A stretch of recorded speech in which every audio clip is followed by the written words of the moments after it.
Paul O'Grady's cause of death has been confirmed, after he died at his Kent home on March 28. The 67-year-old's death certificate reveals that he died from sudden cardiac arrhythmia.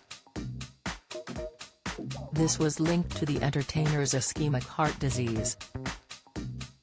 According to the British Heart Foundation, sudden arrhythmic death syndrome, or SADS, is when someone dies suddenly following a cardiac arrest and no obvious cause can be found. A cardiac arrest is when your heart suddenly stops pumping blood around your body. This stops you breathing and starves your brain of oxygen. It affects around 500 people in the UK every year. According to the document, this was brought on by Paul's coronary heart disease. This happens when arteries are narrowed, and less blood and oxygen can reach the heart muscle.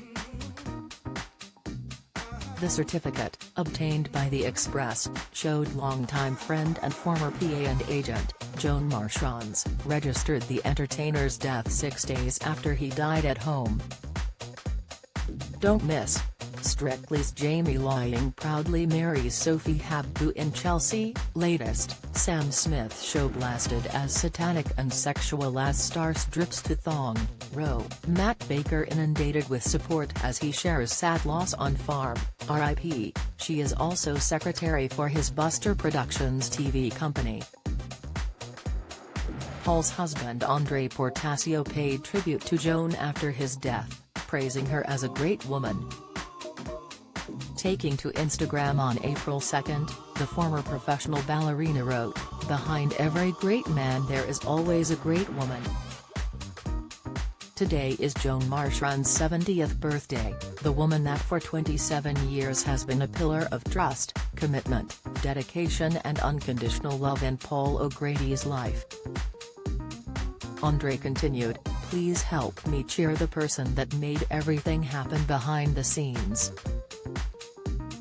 Leading up to his sudden death, Paul had been throwing himself into work as much as ever, worrying those close to him. He was known to have suffered a series of health issues in the years before his death, including several heart attacks and a serious COVID infection. Close friend of 40 years, Christopher Biggins, previously told the Mirror Paul was like a teenager as far as his health was concerned. He didn't listen.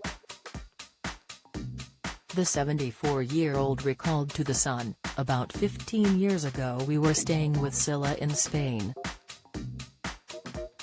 Paul had his heart problems already and had been told not to smoke or indulge in alcohol too much. She told me to go upstairs and tell him to stop. I felt like the matron from the Carry On films when I went into his bedroom and said, 'Paul, you're smoking.' He looked at me and said, 'No, I'm not.'" Christopher added, "I know for a fact he was still smoking last week. What a wonderful way to go, peacefully in your sleep." This week saw the final series of Paul O'Grady's For the Love of Dogs air on ITV, with the channel paying tribute to the late presenter. The first episode aired just weeks after his death, and as the credits rolled in silence, ITV viewers were left in tears.